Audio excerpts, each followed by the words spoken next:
let's go right to it then. I'm so pleased to welcome Lynn Tramonte to our show. You guys probably know this, but more people were booked into ICE detention in June than in any month since the crackdown began. They've continued these large-scale, huge operations. They're just not as publicized as they were in Minneapolis or Chicago. But monthly arrest tolls went down a bit after the Minnesota crackdown, Operation Metro surge, but now they've come back. More than 43,000 souls were booked into immigration concentration camps in June. That's the highest monthly total since Trump returned to office. They want agents to lock up 2,000 humans per day. And June's arrest total is about 1,438 arrests per day. And the fastest growing category in detention is people with no criminal convictions. So I'm so pleased to welcome to the show Lynn Tramonte, founder of the Ohio Immigrant Alliance and one of the state's leading voices on immigration policy and immigrant communities. And as reports are coming out about thousands of innocent, tax-paying Christian Haitians who had been welcomed to Springfield, now being summoned by ICE, losing their protected status, facing the possibility of deportation, it's important to understand what's happening on the ground and what it means for families and their employers. Lynn Tramonte, what a pleasure to welcome you to SiriusXM. Thank you for having us. Thank you for being had, and thank you for being on the ground. Nearly 1,500 people thrown into these cells per day nationally. Are Ohio communities seeing this surge firsthand? It seems like their footprint is really dramatically expanded across your state.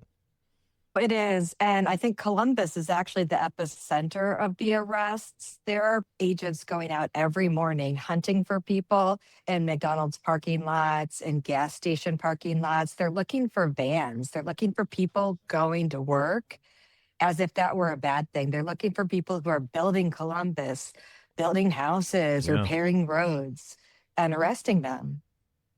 And because they're trying to do what we ask immigrants to do and work hard and pay taxes and pay into the system. You've talked about growing partnerships between ICE and local jails. What's that look like in real time? How does that change the experience for migrants who may have even had minor encounters with local law enforcement?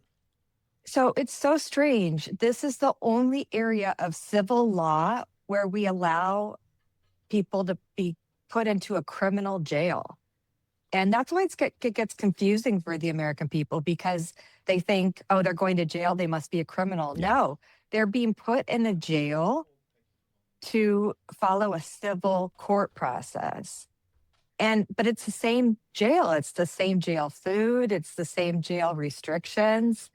And what's happening is people are getting really sick because they're not getting diabetes medication. Some people have cancer and they're not getting their screens, they're not getting their chemo. And so people are saying, you know what? I don't want to die in this jail.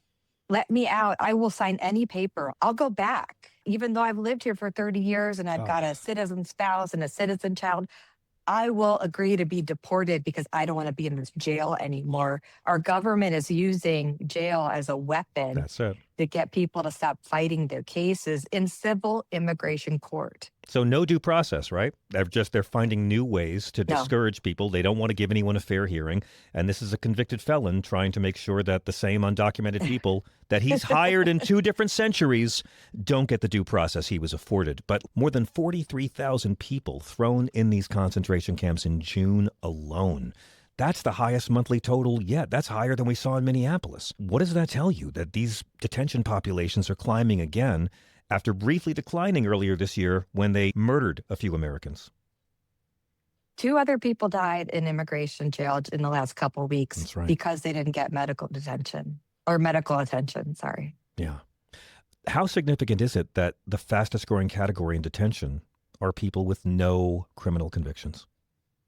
It's absolutely significant. The immigration civil jail is on track to become larger than the federal prison population. And we're paid for all of this. This is our money.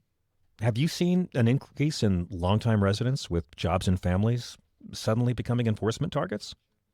Oh, yeah. It's anybody. It's anybody they can get because they have these stupid quotas. There's no law enforcement agency in the world that has a quota for how many people you're supposed to arrest. Law enforcement goes after priorities. They are about public safety. They're supposed to go out and pick up people who are harmful. They're not supposed to go out and pick up 100 people every day. This is just ridiculous. This isn't law enforcement, and we know that. Yeah, it's insane. And I think of the Haitian folks who were welcomed here after the murder of President Morsi, after the earthquake, given temporary status in the most Christian of ways. And those folks have embedded themselves in the local economy, in the healthcare sector. They're paying taxes. Their kids are growing up American. And now, even though our State Department says it's not safe for Americans to visit the beautiful island of Haiti, we're going to deport these families, these children, back to a place that we acknowledge isn't safe. I know that about 15,000 Haitians live in the Springfield area. These people have suffered the vulgar, offensive, racist lies of J.D. Vance and Donald Trump about them eating pets. We've seen your own Republican governor say they're woven into our healthcare system. Our economy will suffer if you deport them. But it seems like it doesn't matter. They're being given a choice between immediate deportation or wearing an ankle monitor like a criminal while awaiting immigration proceedings. How common is that right now in Ohio? So I can't even tell you what it's like to see somebody come out of an ICE office with this heavy ankle monitor on their leg. It's so, and people we welcomed they're so here. embarrassed. People our They're country so welcomed here. embarrassed. Yeah, and they've done nothing wrong. They're just trying to live. They're just trying to live, actually just live, not die, and take care of their families. There was one of the people who got an ankle monitor on Sunday is an elderly woman. Her daughter is about to give birth in Indiana, and they put a 75-mile restriction on her travel. So now she can't even go to the birth of her granddaughter. And she's got this heavy ankle monitor. It chafes your skin. It's embarrassing. When you go to the store, they can see it. No matter what kind of pants you wear, it's not covered. When in the winters in Ohio, when you have an ankle monitor, you have to cut a slit in your boots to wear boots. It's embarrassing. And it's a constant reminder. We have technology. There's so many other ways that they could, quote unquote, track somebody if they needed to, which of course they don't need to. These are people showing up for appointments, but you could have a watch, a ring, they have GPS on their phones. There's all these different ways they could keep in touch with people, but they do it on purpose to put this heavy ankle monitor on people because they want that physical reminder that we know where you are. You are not free. You are not safe. We are watching you. And these people are overwhelmingly Christian. They were welcomed here after a natural disaster. The president and the vice president smeared them repeatedly with vulgar, evil, racist lies. And now they've broken no laws. They're working. They're paying taxes in the United States, and they're having to walk around in ankle monitors.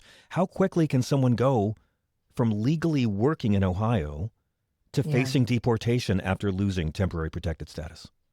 Yeah, that's the thing. Nothing's tangible. Nothing's there. Nothing's permanent. And our senators are saying it's temporary is temporary. Temporary doesn't mean short term. It means not permanent.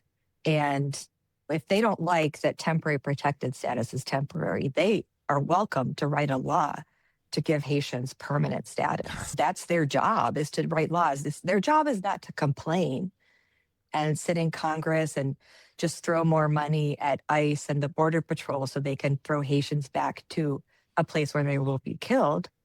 Their job is to write laws, and our immigration system doesn't make any sense. It doesn't make sense. So do your job. It makes sense when you consider the morality of the people inflicting it. But yes, you're exactly right. And again, in April, we saw 10 Republicans in the House bravely defy Trump to let these folks stay. And Springfield employers spent years recruiting workers during labor shortages. What are the local businesses telling you now that they face having their workforce sent away? Yeah, the businesses have already been in flux, right? Because they're already, are we going to have workers or not? So some businesses have already been laying off workers.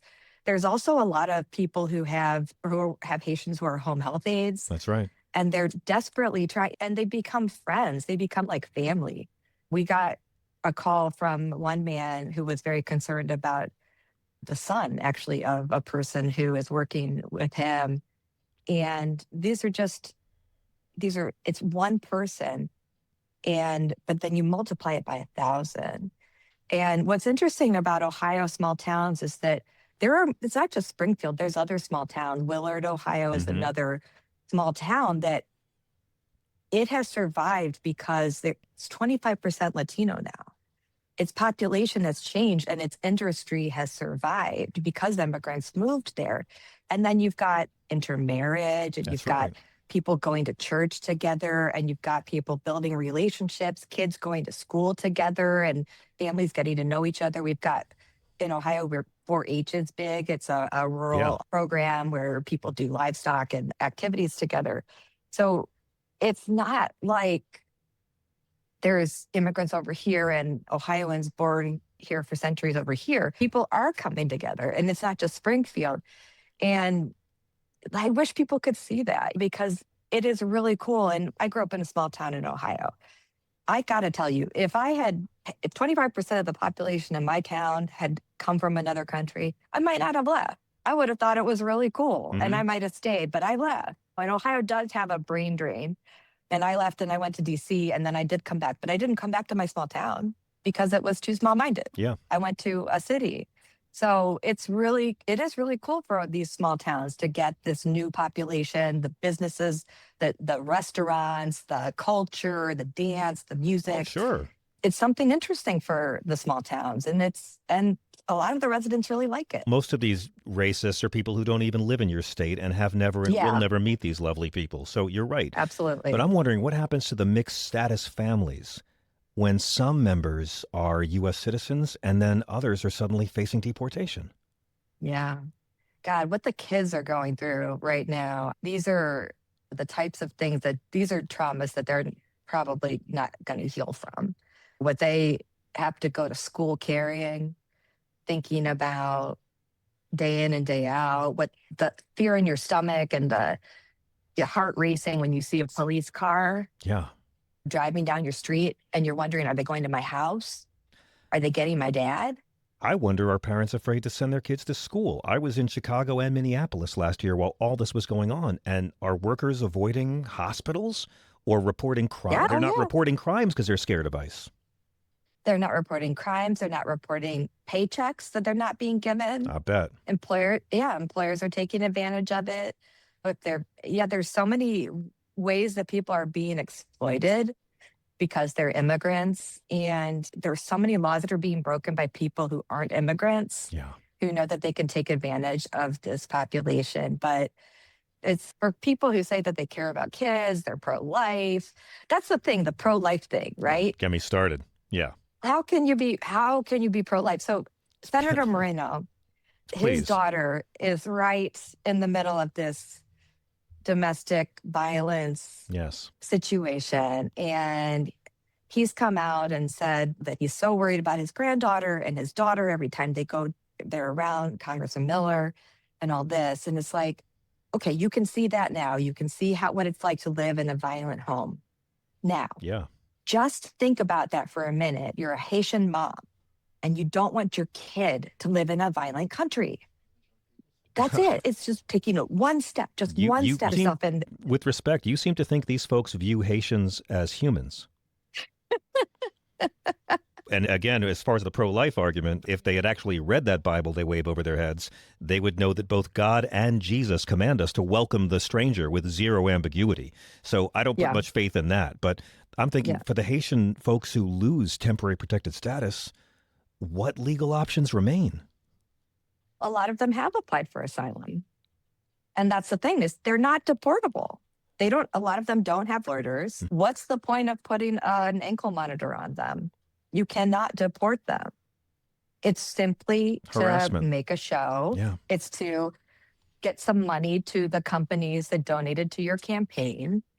It's to make it look like you're doing something. They actually cannot deport them because they don't have a deportation order. It's theater. Of course. It's theater of cruelty. And do you expect to see similar enforcement actions involving, say, Venezuelan or Afghan or other TPS populations? Yeah, right? Absolutely. Absolutely. Like you said, it's just theater, but it's painful.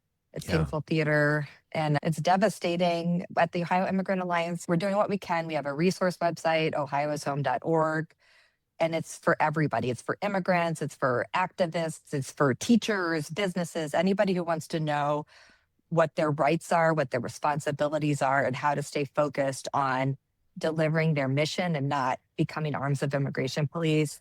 We have a hotline people can call to ask questions, get help, get advice. And I am really proud of the people all around Ohio who have been showing up and helping out and supporting immigrants.